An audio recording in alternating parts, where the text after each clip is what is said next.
Open up your Bibles, if you would, to John chapter 4. If you're still learning your way around the Bible, know this, that the Bible is divided into two sections. The Old Testament, which is before the birth of Jesus, and the New Testament, which is from the birth of Jesus on.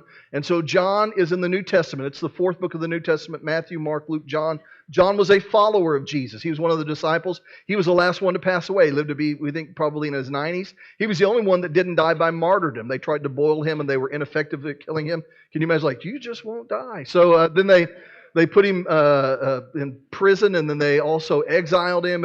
And then I think his last few years of life, he was actually released and spent his time in Ephesus. But he wrote this. This is an eyewitness account of what took place. And so, when you think about, you get it when one of my favorite stories that Jesus told, and from time to time, we'll even give, a sermon on it. It's one of those things that culturally, when you understand it, I could talk about it every week just because it just reveals so much. And Jesus is at this dinner. He tells this story about this man that had two sons. And many of you have heard this story before, that one of the sons comes up to him, the youngest one comes up to him, and he says, "Hey," he said, "can I have half my inheritance?"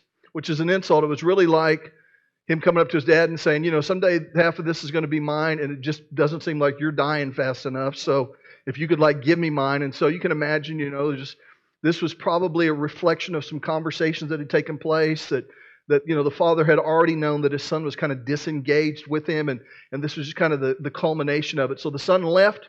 He went into a distant land, and while he's away there, he begins to spend money. He's big time in it, and things are good for a while because he has security where security is, which is finances. But after time, the economy takes a turn south. He begins to lose all of it. He parties with it, has all these good time Charlie friends, all that kind of stuff. They leave. And so eventually he finds himself working in a pig pen. Now, this is why this was significant. He's Jewish. He's talking to a Jewish audience, and they didn't like pigs. And so for him to work in a pig pen means that he had come to a place that he was so broke that he went and worked for a Gentile. And so he comes away. One day he comes to the realization. He says, "In my father's house, even the servants are welcome, so I can't be a son anymore, so I'm going to go back." So he makes his way back. The father sees him from a distance. And it says this, that the father saw him and felt, you think about all the words you could have put in there. It could have said the father saw him and felt contempt. The father saw him and felt justified. The father saw him and felt disdain. That's not what it said. The father saw him and felt compassion. And so he ran out to his pig-smelling son and embraced him and kissed him. And the shame that his son should have carried, the father carried, because in those cultures, elderly men do not run to greet their lost sons. So he brought him back home, and when he brought him back home, he throws this big party for him. And then there was this older brother, and the older brother's response was this.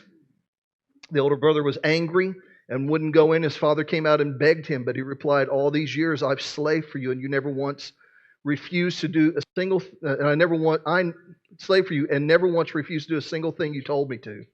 And in all that time, you never gave me even one young goat for a feast with my friends. Yet when this son of yours comes back after squandering your money on prostitutes, you celebrate by killing the fatted calf." So you see what he said there? "In all that time, you never gave me one young goat for a feast with my friends. Yet when this son of yours," you know what the older brother said? "When this son of yours comes back, this is what you've done for him. This son of yours."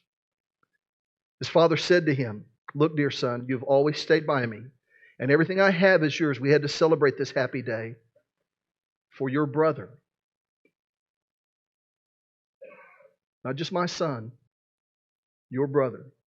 Your brother was dead and has come back to life. He was lost, but now he's found." It's wild, the older brother just didn't get it. He didn't get what his father was like. Even though he'd been with him, even though he'd walked with him, he really didn't understand his father's heart. And he was just so frustrated because his brother hadn't suffered enough when he came back. He hadn't been punished enough. When he was restored, he hadn't been through enough in order to merit it being justified by his older brother. Matter of fact, so much so that even when he talked about him in terms, he didn't connect himself with having any responsibility or relationship with him whatsoever. "He's your son." And I love the father's response. "Yeah, he's your brother." But the older brother didn't get it. And I think so many times, when you look at our world today, we have this message that is so aggressive in a positive way that we've been told to go. Or as we're going, share. Share it. And so, I want Cedar Point to be a story-changing place. So no matter what your story is when you come in here, that you are impacted and you encounter this story-changing message about God loving the world so much that He gave His only begotten Son. That whoever believes, whoever engages with Him, whoever connects with Him, whoever surrenders to Him, whoever does that will not perish but have everlasting life. And so even with that message, that good news, you know what bad news is? I've sinned and deserve to be judged. That's bad news. You know what good news is? I've sinned, and if I make Jesus Lord of my life, I escape judgment. That's good news, right? Right. I mean, that's good news. Yeah, go ahead and clap, man. I mean, it is. 10 of you think so. So, I mean, it is, the bad news is that, justice says that I deserve more than I'm experiencing in a bad way. That's bad news. Hey, Rick, yeah, you've done a lot of bad things. I know. And some things people don't know about. I know. But God knows and He keeps count. I know. So you deserve to be judged. I know. That's the bad news. What's the good news? The good news is because of Jesus, you made Jesus Lord of your life, so you escaped that. That's good news. And so a lot of times, man, the older brother doesn't get it in churches because even though we have this great message, I think there's some things about us that can have the older brother mindset, and so we just don't get it sometimes. So I'm going to give you some things that will help us get it. So in John chapter 4, Jesus has this conversation with this woman. His disciples come up and they see Him having this conversation. They wait until it's through, and then they say to Him, they said, hey man, you haven't eaten yet? Is it time for you to eat? And so Jesus, He said this starting with verse 34. He said, then Jesus explained, my nourishment comes from doing the will of God who sent me and from finishing His work. You know the saying, 4 months between planting and harvest. But I say, wake up. Everybody say, wake up. And look around. Look around you. The fields are already ripe for harvest. The harvesters are paid good wages, and the fruit they harvest is people brought to eternal life. What joy awaits both the planter and the harvester alike. Now, Jesus is talking to an agrarian culture, agrarian society. He is the master storyteller. And so He shares with them probably a phrase or a statement they'd heard before that, that, hey, in 4 months there'll be a harvest. And yet, right here, what he's really doing is using this example to communicate to them that really when it comes to people, that it's not that way. That the harvest is already ready. That whoever you encounter may be ready. Begin to plant. So when you take this story in context, here's the thing that's interesting about this, is that Jesus was having a conversation with this lady when His disciples came up. Now, here's the fascinating thing about this story is that this lady was a Samaritan. Now, if you know anything about history, maybe you don't, in regard that the Jews and the Samaritans were adversarial with each other. There was a lot of contention historically between the two of them. The Jews had felt like that they had suffered incredible pain as a result of the Samaritans historically, and the Samaritans felt like they were treated like second-class citizens by the Jews. So there was all this contention. And so it even says this, that when the disciples came back, they were shocked to find Him talking to a woman, but none of them had the nerve to ask, what do you want with her? Why are you talking to her? It's probably more shocked to find He's talking to a woman. They were shocked to find Him talking to that woman, that Samaritan woman. And so here's Jesus in that conversation. And I think about this, that with them, what would the conversation have been about? I mean, you're sitting with this person that represents all the stories that you've heard about how your people have been treated historically by her people. I wonder if it would have turned to political discourse. I wonder if it would have been about, don't sit next to me because I know what your people are like. Would have been a rehashing of all the pain. Would there have been this defending that would have taken place? Would there have been this engagement of conflict that took place? And yet when Jesus talked with her, He talked with her about the fact that she'd been in all these relationships and her heart thirsted. And there was only one place that her thirst could be satisfied, and it wasn't in marriage after marriage, man after man. It was in a relationship with Him. And so here's the first thing is that you get it when you see what God sees.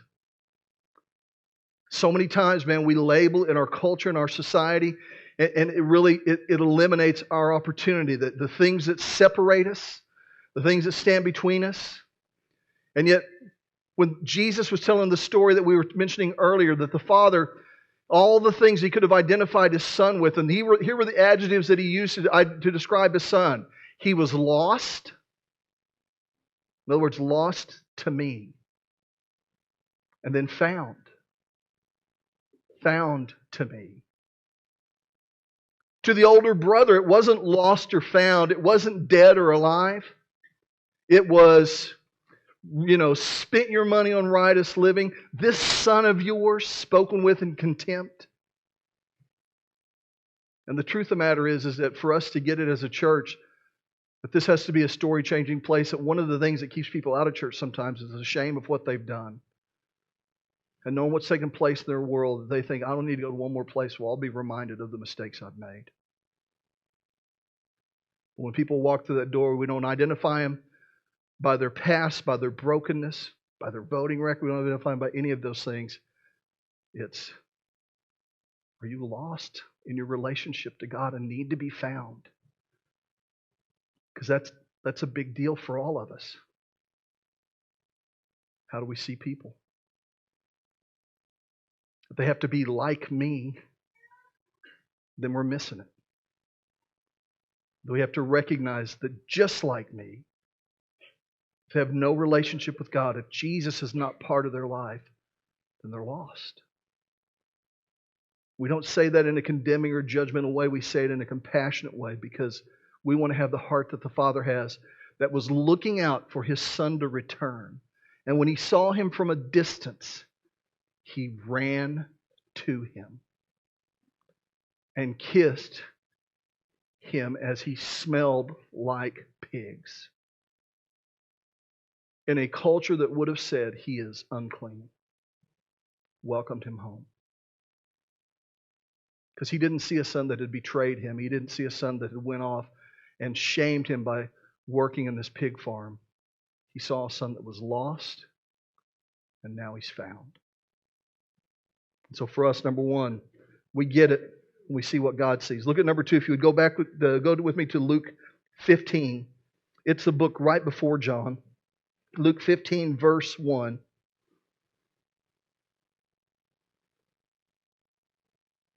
Luke 15, verse 1. Now, I love this, man. It says this about Jesus on a regular basis. This first part, it always grabs me. Mark 2 says kind of the same thing. But in Luke 15, verse 1, it says, tax collectors and other notorious sinners. So, in their culture, this is how they identified. Again, we've talked about why they don't like tax collectors. They felt like they betrayed them. And notorious sinners, because in a religious culture, that's the way they identified. So tax collectors and other notorious sinners often came to listen to Jesus teach. Now, it still blows me away that people that were nothing like Jesus liked Jesus. Right? I mean, tax collectors and other notorious sinners, they came to hear Him teach. And so it says this made the Pharisees and teachers of religious law complain that He was associating with such sinful people, even eating with them. So I think about this and I'm like, again, I've said this before, if you're not being criticized for who you're trying to reach and who you're hanging out with, you're not doing it right. And so tax collectors and other notorious sinners often came to listen to Jesus teach. This made the Pharisees and teachers of religious law complain that He was associated with such sinful people, even eating with Him. So Jesus told them this story. If a man has 100 sheep and one of them gets lost, what will he do? Now again, Jesus was the masterful storyteller. And so in this, He finds a subject that both sides, the religious people and the notorious sinners, will identify with because they understand the care of this. It's part of their culture. So He said that He has 100 sheep and he loses them, and he loses one of them, and it says, what will he do? Won't he leave the 99 others in the wilderness and go to search for the one that is lost until he finds it? And when he has found it, he will joyfully carry it home on his shoulders. When he arrives, he'll call together his friends and neighbors, saying, rejoice with me because I have found my lost sheep. In the same way, there is more joy in heaven. Everybody say joy. There's more joy in heaven over one lost sinner who repents and returns to God than over 99 others who are righteous and haven't strayed away.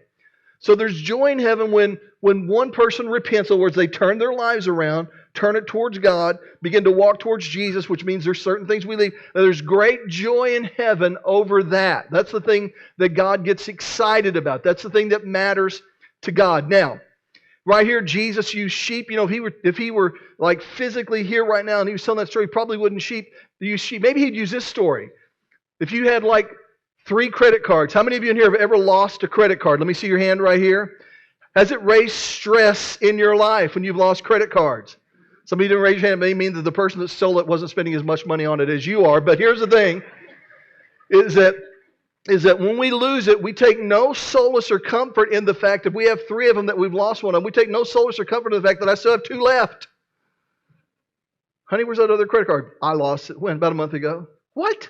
Yeah, but I still got 2 left. I mean, no, nobody does that, right? I mean, we begin to look for that other credit card because it's such a big deal. And then when you eventually find it and found that it wasn't stolen and somebody hasn't ran up a bill, then you're like, glory to God. Now, do you throw a party? No, but you shouldn't invite me to it. But here's the thing, is that, you're just so excited because you lost that and you found it.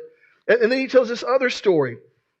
He said that, or suppose a woman has 10 silver coins and loses 1. Now, we don't really know. I'm sure there's a cultural connection here with the 10. Some people think that sometimes back then that if you were a woman and you were going to get married, that one of the things you would do on your wedding day is present your dowry.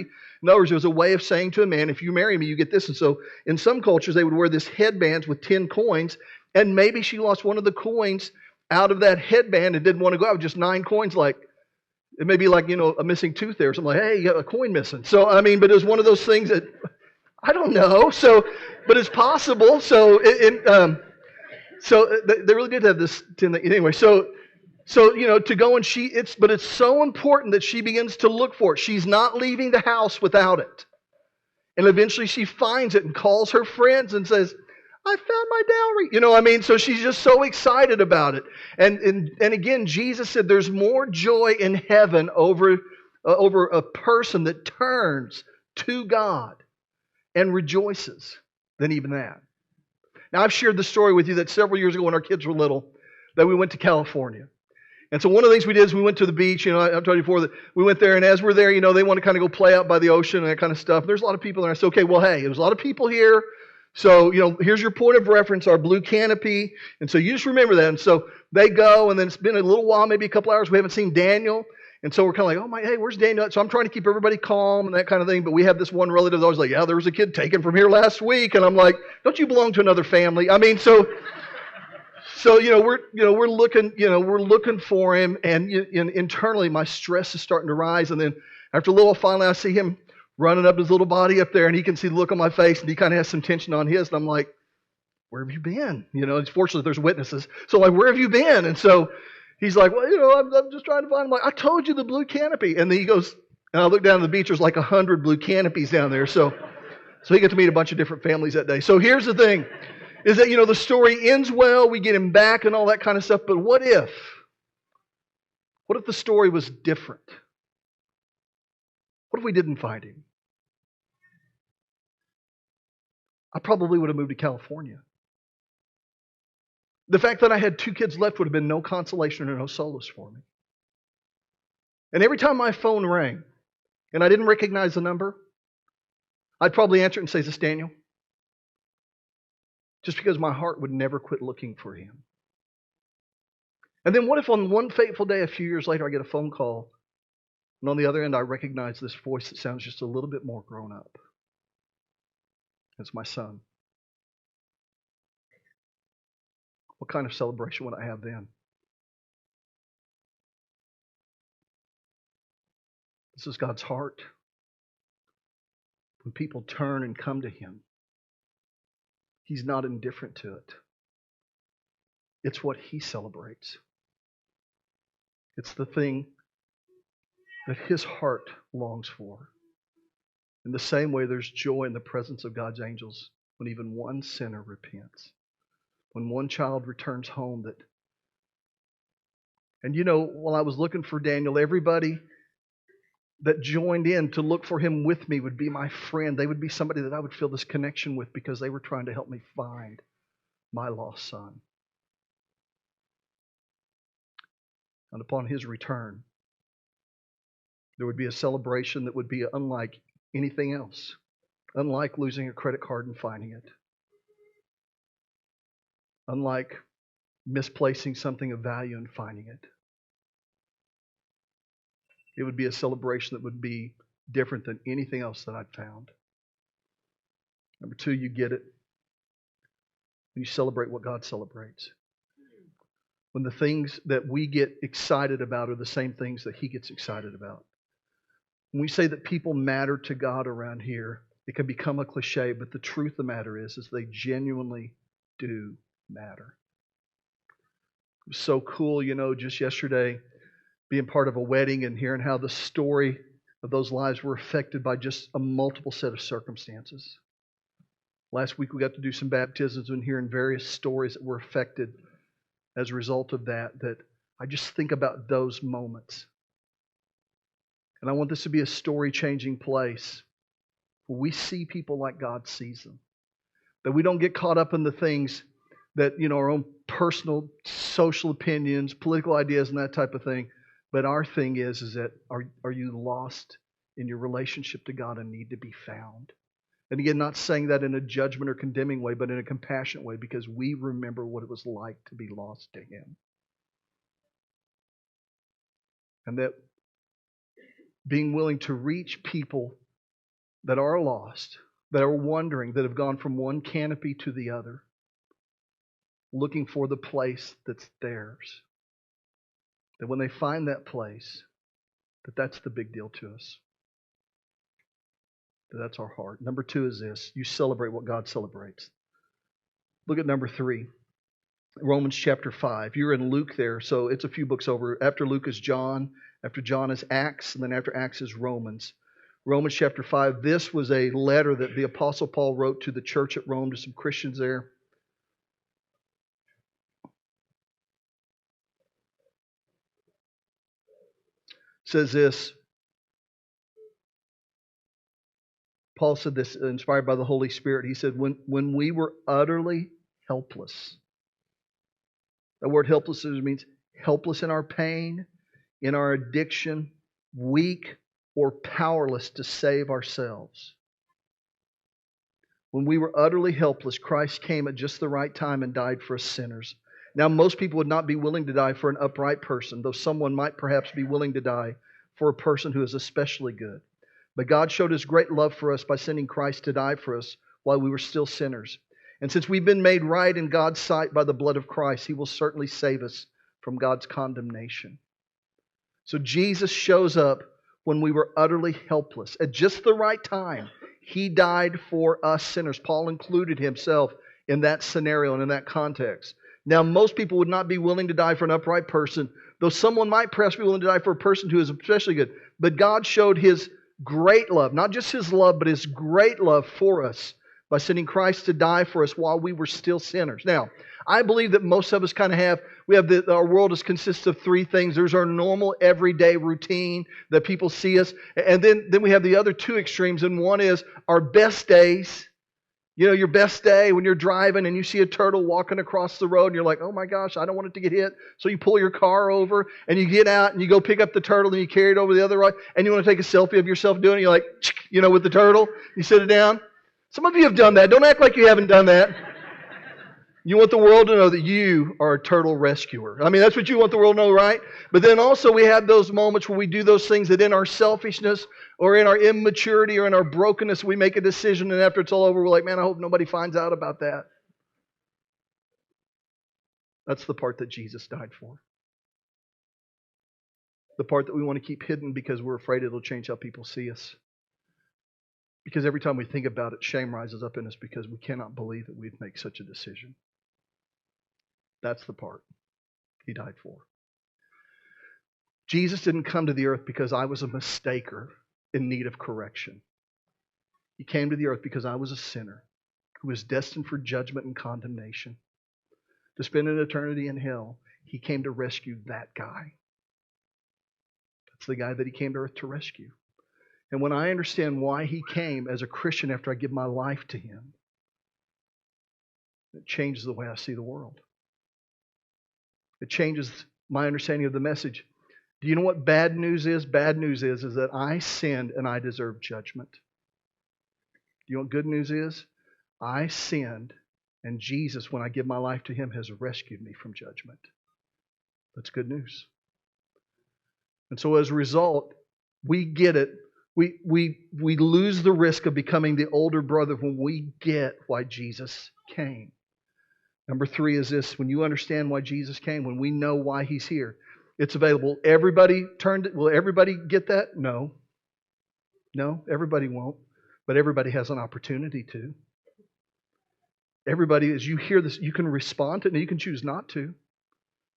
You can respond to it. So I know for us, it doesn't, that from this standpoint, whether we stay in this place for the rest until we run into eternity, or whether we fix it up, that if we lose sight of this, then we miss it. This is consistent no matter where we are. That we're going to be a story-changing place that wants to see people the way that God sees them. That wants to celebrate over the things that He celebrates over. And that gets why Jesus came. That He showed up on my worst day, at my worst moment, where some people would say, I can't be your friend anymore. He's there. And just like He showed up there for me, He's done that for you. And so when we embrace that message, that good news, the call, I got bad news and good news. What's the bad news? The bad news is we've all sinned and we all deserve to be judged. What's the good news? The good news is we've all sinned, and even though we all deserve to be judged, we give our lives to Jesus, make Him Lord of our lives. He's taken judgment for us. That's the good news. I want this to be a story-changing place no matter where we meet, no matter what we do, because people do matter to God. I want us to bow our heads and close our eyes for just a minute.